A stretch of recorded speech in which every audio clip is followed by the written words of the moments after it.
Jonesy and Amanda. Jam Nation. Survivors could never speak about their experiences. It was a different story for Australian author Heather Morris, who formed a friendship with Holocaust survivor Lale.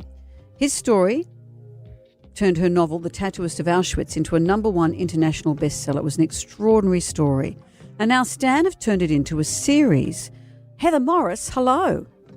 Hello, good morning. Congratulations on the book, Heather. It was such a great read. I couldn't put it down. It was extraordinary, Heather. And for those who haven't read You. The Tattooist of Auschwitz, tell us a little about Lale's story. Lale Sokolov was this charming 87-year-old man I met back in 2003, a few years ago. Don't anyone ever tell you about overnight successes, by the way. And he told me the story of this girl whose arm he held while he stabbed numbers into it. She was dressed in rags and her head shaven and unbathed.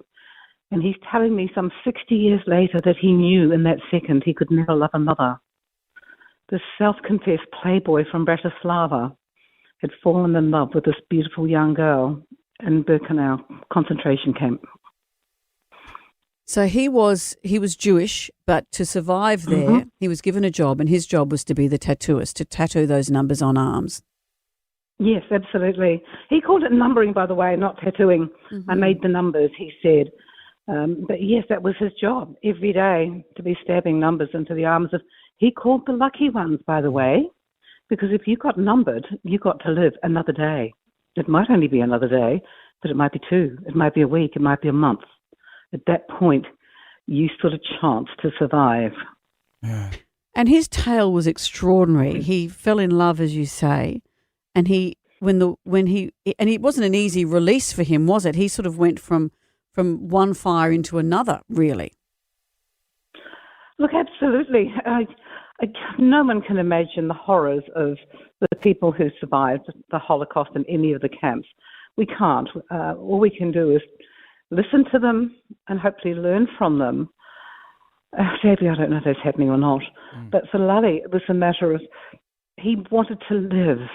And so many other survivors I've met, and they said, we had this desire to live. And yes, and I think you hear Harvey saying those words, they made us into someone that we weren't. So these people went into that camp, and those who survived, they came out different people. This wasn't an easy story for him to tell, and he waited for his wife to pass away before he did, because he became the numbering man, as you say, but he was fearful that would make him sound like a collaborator. Well, many people who did work, really everybody in that camp worked for the Nazis. And I think that's the thing that he never got in his head, and a lot of others didn't. To survive, you had to work. Who were you working for? You were working for Nazis. But he had a very specific role, or one of several who had this very specific role. There were other people too who had defined roles in that camp which made them stand out. And so to some of the other prisoners, because yes, you could say they were a privileged prisoner. Always have that word prisoner after the word privileged, because he got extra rations, and he feared that, well, am I a collaborator? And I went, in as much as every other person that was there is, that's all. Yeah. And I was really moved in the book by the story of Gita. So Gita is the woman he fell in love with, and her wife, and became his wife. Yeah. A woman that she knew in there, one of the officers took a liking to her. So for her to survive, she became his mistress, I guess, a sex slave. Well, that was Silka, sex slave. Terrible No, story. I wouldn't call it mistress. He raped her. He raped her for years. And then that beautiful young girl, she was 16 years of age, who then subsequently spent 10 years in a Siberian gulag for supposedly sleeping with the enemy. Oh, God. Heartbreaking. And it makes you wonder what you would do in that situation. You know, I went to Dachau recently, and I was just wandering around there, and to see that up close, to see the ovens, to see all that stuff, you just go, my God, like, what would you do if that was you? What would you do? Would you, to survive? What would you would just you go do to along survive? and just, what would you do? I have no What would idea. you do? Look, I met these two sisters in Israel. I wrote another book about them, 3 sisters. And the youngest one of them, she's still alive. She's 98 there. And she said that at 15, her memories of being there were of being a zombie. And if she didn't have her older sister there, who was alert and aware of her surroundings every minute of the day and night, she doubts if she would have survived, because like she and many others, they went into a zombie state, which then made them ripe for the picking. Yeah. And for the choosing. So it was either you were alert and you were aware and you did everything you could to survive, always coming back to being lucky. Every survivor I met says, I was just lucky. Things fell into a line for me where they didn't for others. Mm. But Vivi, she said, I was just a zombie. I existed, and that was all. But she had the protection of an older sister. So, Yeah. Are you happy with the Stan series? oh, very, very. Look, initially when they said, yeah, can we kind of redo this a little bit? And because, you've read the book, and the book does not have me in it.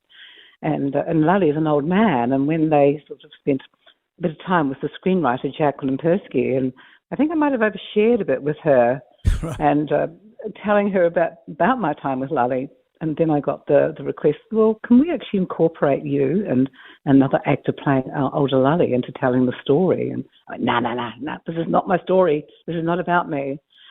But when they showed me some of the drafts of the script, and they had woven it in beautifully, and I went, oh, people are going to get to see Lally. And by default, yes, okay, well, you can cast me, but low key, please. Low key. And there you are in a giant stole walking onto the stage. Have you seen that? No. He's being silly. He's being silly, Heather. I'm just stirring you up, Quite Heather. all right. Hey, listen, here's the thing, though, because people have seen, look, my family and friends here, looking at me now, and people I've talked, and they go, yeah, come on, what, you're 70 plus, you've got grey hair, you're grazing in the top paddock a bit much, girl. And then you're going to see the story, and you've got Melanie Linsky playing me, and you go, yeah, that doesn't look anything like her. But remember, this was 20 years ago, folks, and I was younger, thinner, and blonder. So there. There should be a disclaimer on it at the start. Yes. Well, we think you're wonderful, Heather. I love the book, and I'm so looking forward to seeing the Stan original series, The Tattooist of Auschwitz. It's out tomorrow, thank you. only on Stan. Heather Morris, thank you for joining us. Very welcome. Bye-bye. Thanks.